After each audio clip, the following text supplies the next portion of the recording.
안녕하세요, 리 에이스입니다.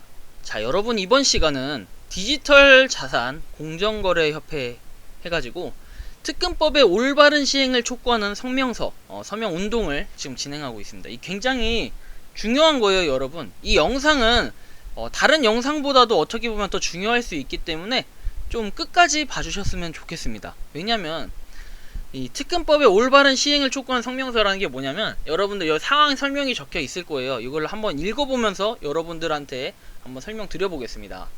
자, 안녕하십니까. 디지털 자산 공정거래 협회 회장 김랑일입니다. 저희는 오늘 블록체인 산업계 관계자분들 전체와 디지털 자산 시장 참여자 여러분, 블록체인 학계와 연구계 전체의 관계자분들께 현재 대한민국 블록체인 산업과 디지털 자산, 이제 가상자산 시장이 처해 있는 상황과 이를 바로잡을 수 있는 방안에 대해 논의하고자 합니다.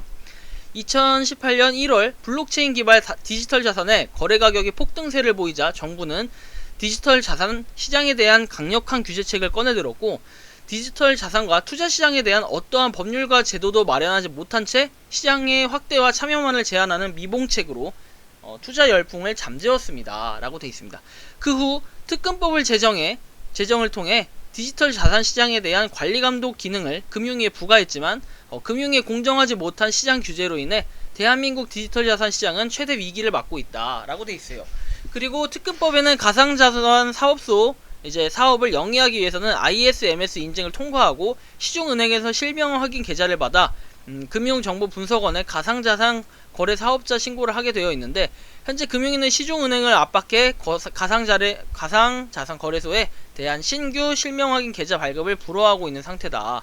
그래서 뭐 농협 같은 데가 약간 그렇게 허가를 안 내주고 있는 그런 거잖아요. 물론 특정 은행을 제가 지목하는 건 아니에요. 농협뿐만 아니라 다른 은행들도, 원래 기업은행도 과거에 있었고 무슨 은행 있었는데 지금 현재는 업비트 K뱅크가 유일하잖아요. 그렇게 돼버렸어요.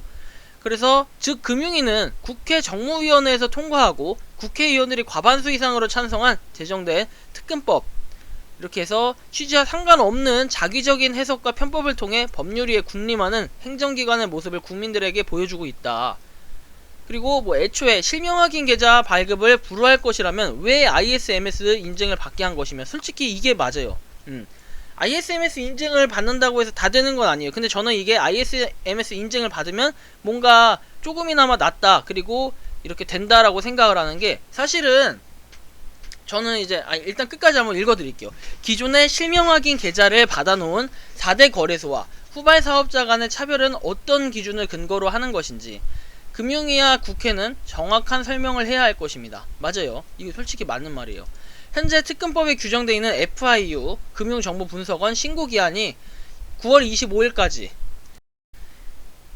ISMS 인증과 실명 확인 계좌 발급을 완료한 가상자산 거래소가 신고를 마치지 못하면 이들 거래소는 원화 입출금 거래를 할 수 없게 되며, 이로써 대한민국 디지털 자산 시장 전체는 커다란 혼란에 빠지게 될 것입니다. 해가지고 돼 있는데, 일단 여기까지만 잠깐 읽어드리고 말씀드리면 결국엔 이거예요. 자, 두 가지예요. 자, 실명 계좌 발급 1번, 2번 ISMS 인증. 근데 기본적으로 ISMS 인증을 하고 있죠, 사람들, 그 거래소들은 다. 근데 만약 이게 된다고 해도 검사가 진행 중이어도 실명 확인 계좌 발급을 이제 불허하려고 이제 은행에다가 막 이렇게 불허하고 있는 상태라고 얘기를 하잖아요. 그렇기 때문에 여러분들 가장 중요한 게 이런 겁니다. ISMS를 떠나서 ISMS가 된다 할지라도 일단은 계좌를 안 터주면 끝이다, 이렇게 얘기가 되는데, 결국은 이런 부분 때문에 사실은 모든 거래소 200여 개의 거래소가 동시에 문을 닫게 되는 지금 상황이 있죠. 사실은 지금 실질적으로 업비트 말고는 비썸 사실 4대 거래소라고 여기 표현을 해놨는데, 그 4대 거래소도 사실 아직 저기가 좀 안 됐다 이런 얘기들이 좀 있어요. 그래가지고 조금 저는 그런 부분이 애매한데, 4대 거래소, 우리가 흔히 얘기하는 업비트, 비썸, 코인원, 그 다음에 한 군데가 코빗이었나? 아무튼 그랬던 것 같은데, 그런데 제외하고 나머지 거래소하고 이렇게 뭔가 차이 이런 것들이 있는데, 차이는 아니에요. 차별인 것 같죠? 약간 차별이 있어요. 차별화가 돼 있고. 근데 이 200여 개 거래소가 동시에 문을 닫으면 거래소 내에 보관되어 있던 이제 코인, 쉽게 말해서 코인이에요. 코인과 고객 예치금은 어떠한 보호장치도 없이 사라지거나 지급 불능이 될 것이며, 사실 맞죠 이게? 없어지게 되면 다 나가리 되는 거예요. 그리고 두 번째, 거래소들은 특근법에 의한 정상적인 영업 준비를 갖추었음에도 불구하고 강제로 폐쇄되는 위기를 맞게 될 것이며, 맞아요.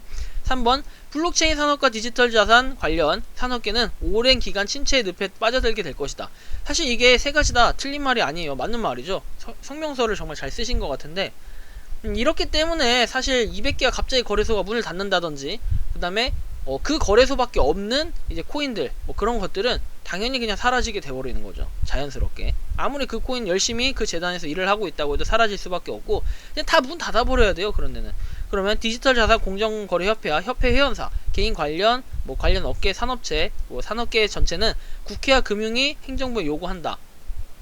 첫째, 특근법에 규정된 가상자산은 국제적인 표준과 향후 발전할 방향에 맞추어 디지털 자산으로 정정하고, 디지털 자산 거래법 등을 제정함에 있어 네거티브 방식이 아닌 포지티브 방식으로 디지털 자산 시장과 산업을 보호하고 육성해야 된다. 현행 특근법의 취지를 올바로 이해하고 정상적인 디지털 자산 거래소 영업을 위한 기술적, 재정적 준비가 끝난 업체에는 ISMS-P 인증 및 실명 확인 계좌를 발급해야 된다. 특히 금융위의 은행권의 제재로 인한 실명 확인 계좌 발급 거부 사태는 즉시 철회되어야 한다. 자, 셋째, 2021년 9월 25일 예정되어 있는 디지털 자산 거래소 FIU 신고는 금융위의 실명 확인 계좌 발급 제재로 인해 사실상 불가능한 상태이니 향후 6개월간 연장하는 법안 통과 또는 행정명령을 발의하여 업계와 투자자의 피해를 줄여야 한다. 넷째, 실명 확인 계좌를 이미 받은 기존 4개 거래소는 특근법의 기준을 이미 통과한 것이 아니라 시기적으로 사업이 빨라서 계좌 발급이 가능했던 것이므로 기존 4대 거래소, 중소거래소 간의 차이를 두지 말고 같은 기준, 같은 조건에서 거래소 인가에 대한 심사를 진행해야 된다. 이게 사실 요게 굉장히 공감돼요, 저는. 왜냐면 큰 거래소, 그러니까 이런 거죠. 자, 쉽게 얘기하면은 대기업, 중소기업을 얘기했을 때 4대 거래소는 대기업, 그다음 나머지 거래소는 중소기업이다. 이렇게 표현을 할 수 있어요. 제 그냥 표현 방식이니까 오해는 없으셨으면 좋겠는데, 이렇게 차별을 두게 되다 보면은 저 거래소는 특별하구나, 저 거래소만 이제 이용해야겠다. 사람들은 이런 인식이 바뀌어요. 근데 하지만 우리는 그렇죠. 중소기업 거네. 요즘 인식은 그러잖아요. 중소기업 거네. 이거 쓰지 말아야겠다. 이러지 않아요. 옛날처럼. 옛날에는 그럴 수 있어요. 삼성이 최고다, LG가 최고다. 그러니까 가전기기는 그럴 수 있어. 근데 다른 것도 무조건 그냥 삼성이다, 무조건 LG다, 이렇게 얘기하는데 요즘엔 그렇지도 않잖아요. 전자레인지 다른 거 쓰는 집도 있을 거고 무조건 삼성, LG만 고집하진 않아요. 디스플레이 마찬가지고. 그렇기 때문에 여러분들이 좀 이런 거 생각을 좀 해야 돼요.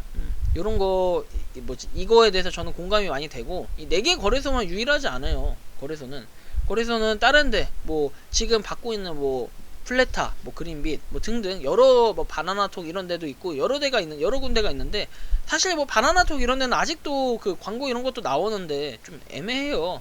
그러니까 그러다 보면 어쨌든 간에 심사를 진행해야 된다고 나와 있고. 자, 5번째, 현재 디지털 자산 거래소를 운영하고 있는 모든 거래소에서 시세 조작, 그 다음에 발행자와 거래소의 결탁, 불필요한 상장피 요구, 기준 미달의 상장심사 등 투자자가 피해를 볼 수 있는 담합과 조작 등의 불법행위가 있었는지 전수조사하여 불법행위가 있었던 거래소의 인증을 취소하고 거래소 영업을 중지시켜야 한다. 사실 이거 얼마 전에 큰 문제가 됐었죠. 어느 특정 대형 거래소 중에 하나가 문제가 됐었는데, 그 외에도 비일비재하게 많이 일어나요. 그러니까 심지어는 이제 그런 얘기까지 있잖아요. 야, 상장 누구나 한다. 한 3억만 주면, 5억만 갖다가 바치면 5억만 이렇게 뭐라 하지 그거를, 상납하면은 그냥 다 한다, 이렇게 얘기를 하죠. 그러니까 진짜 그게 사실이죠. 어떻게 보면 사실이에요, 사실. 사실같이 얘기하는데 사실인 것 같고, 사실이 아니에요. 사실이라고 말하면 안 되고 사실인 것 같은데, 좀 이런 거, 사실 이런 거는 오해되고 있는 그 거래소들 있잖아요. 풍문으로 일어나는 거래소들, 그런 거래소 진짜 확실하게 조사해야 됩니다. 6번째, 공정한 경쟁과 투자로 인한 경제의 상장이라는 자본민주주의 사회와 이념을 실현을 위해 양질의 디지털 자산을 선별할 수 있는 전문 기관과 연계하여 공정한 상장심사 제도를 확립하고 불필요한 상장피 요구를 종식하며 투자 자본과 산업 발전의 선순환 고리를 확립하여 대한민국 블록체인 산업과 디지털 자산 시장의 발전을 도모해야 한다. 지금까지 대한민국 블록체인 산업계와 학계, 관련 행정부서, 디지털 자산 시장업계, 투자자, 발행자와 발행기업 등은 각각 대한민국 정부의 블록체인에 대한 편견과 오해 속에 속앓이만 해오고 선두 국가에 비해 현저히 낙후된 기술 수준을 유지하는 현실을 맞고 있다. 그래서 여러분 모두가 아시다시피 전 세계와 대한민국 화폐 유통, 국민의 신문 확인, 국민 개개인의 데이터 등의 기록과 보존을 모두 블록체인을 이용해야 미래에 맞이하고 있다. 또한 부동산, 주식, 채권 등의 기록과 유통, 메타버스 세계에서의 화폐 시스템과 거래 등도 모두 블록체인 기술을 이용하는 시대가 도래하고 있다. 맞죠? 더 이상 블록체인 기술과 디지털 자산 유통 및 투자는 먼 미래에 펼쳐지는 허황된 것이 아니라 우리가 살고 있는 실생활이며 필수적인 경제 요소가 되었다. 일상 속에 녹아 들어가야 돼요, 사실. 맞죠? 뭐 스타벅스에서 퀀텀으로 결제했다. 예전 과거만 봐도. 그 다음에 페이코인으로 뭐 편의점 결제한다. 뭐 이런 얘기들. 어디에서 도미노 피자 시킨다. 이런 얘기들. 사실 허황된 얘기가 아니죠, 이제는. 그럼에도 불구하고 업계의 현황을 파악하고 업계의 현실을 전달하며 업계의 어려움을 보살피는 중립적인 단체나 기구가 없어 업계의 목소리를 내는데 어려움이 있었던 것이 사실이다. 하여 저희 디지털자산 공정거래협회는 발행자, 거래소, 투자자의 중립적인 위치에서 공정한 경쟁과 공정한 거래라는 슬로건을 가지고 업계와 시장 전체의 권익을 위해 목소리를 내겠습니다. 모든 관계자분들은 성명서의 날인에 참여해주시고 본 성명서가 국회, 금융위, 행정부에 전달되도록 많은 관심을 가져주시기를 당부드린다. 앞서 나가는 개인의 큰 한걸음보다 모두 함께 나가는 전체의 뜻, 발자취가 큰 의미를 지닙니다. 감사합니다. 돼 있어요. 그래서 이름, 휴대폰, 주소를 적게 돼 있고 이거를 동의를 하시면 돼요. 이걸 뭐 동의하시면 의무적으로 하는 건 아니에요. 여러분들 보시고 판단하기에 괜찮으면 하시는 거고 아니면 안 하셔도 상관없는데 저는 일단 할 생각입니다. 그래서 저는 일단 잠시 하고 오겠습니다. 잠시만요. 자, 이렇게 일단 동의를 했습니다. 동의하기가 완료되었다 해서 했으니까 여러분들 좀 참고하시면 좋을 것 같고요. 이 디지털자산 공정거래협회 과연 뭐 하는지 한번 보면 협회 가지고 있는데 국민청원도 있고 뭐 있습니다. 있는데 보시면 뭐 거래소 회원사에서 뭐 메디블록, KCX 뭐 이렇게 있고 발행 회원사, 뭐 해시드 그리고 준 회원, 루트원 소프트, 학회 법인 및 회원, 코빗이라고 돼 있죠.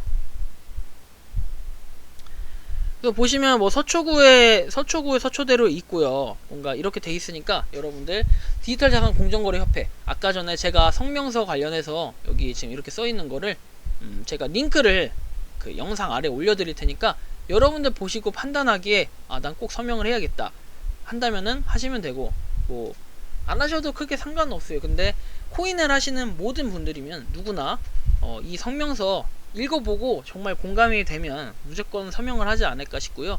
저는 그 힘을 어딘가 기관이나 이런 집중된 데가 지금 현재 없고 디지털 자산에 대해서 대변해 줄 수 있는 사실 기관이 명확하게 없는 게 사실이에요. 그러다 보니까 이 디지털 자산 공정거래 협회 협회라서 그래 공식적인 공인은 아니지만 국가 공인은 아니지만 어쨌든 협회라 해서 이렇게 이제 그 개설이 돼 있기 때문에 꼭 여러분들이 2021년도에 설립했어요. 여러분들이 이거를 참여하셔가지고 한번 여기에 힘을 실어준다면은 분명히 여기서도 뭔가 이 ISMS 이거에 뭔가 대비를 할 수 있고 요거에 대해서 좀 우리의 이 코인을 하는 정말 코인 하는 사람들이 아직까지는 그 생각이 그렇잖아. 야 너도 코인해? 요즘엔 바뀌었죠. 근데 과거에는 코인을 하면 야 너 왜 그 불법적인 거 하냐? 야 너 왜 그런 거 하냐? 이런 식으로 얘기했던 시간이 이제 한 2, 3년 전쯤이라면 지금은 야 너도 코인 하냐? 야 그 종목 어떻게 해? 야 너 코인 야, 잘했어. 코인은 하는 거야. 그리고 정말 얼마 전에 어떤 분이 저한테 그러더라고요. 내가 120을 넣었는데 야 많이 올라갔다. 가격이 많이 올라가고서 한 7, 80% 이렇게 올라갔다. 뭐 이런 얘기도 하고 사실 뭐 그런 얘기를 하다 보니까 이제는 사실 코인 가상자산이 대화의 일상 속의 한 소재가 됐다라고 해도 과언이 아니에요.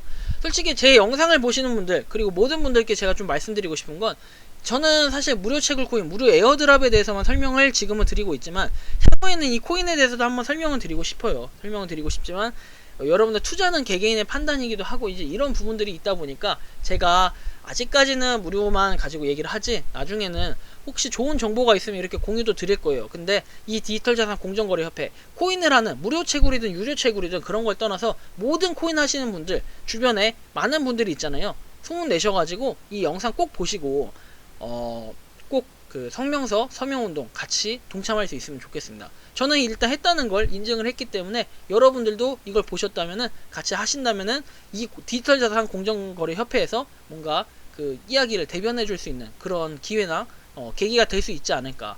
거래소에 있는 관계자들은 꼭 이걸 하셨으면 좋겠다 이런 생각이 드는데요. 어쨌든 간에 이번 영상 여기서 마치는 걸로 하겠습니다. 도움이 되셨다면 구독과 좋아요, 알림 설정 부탁드리겠습니다. 감사합니다.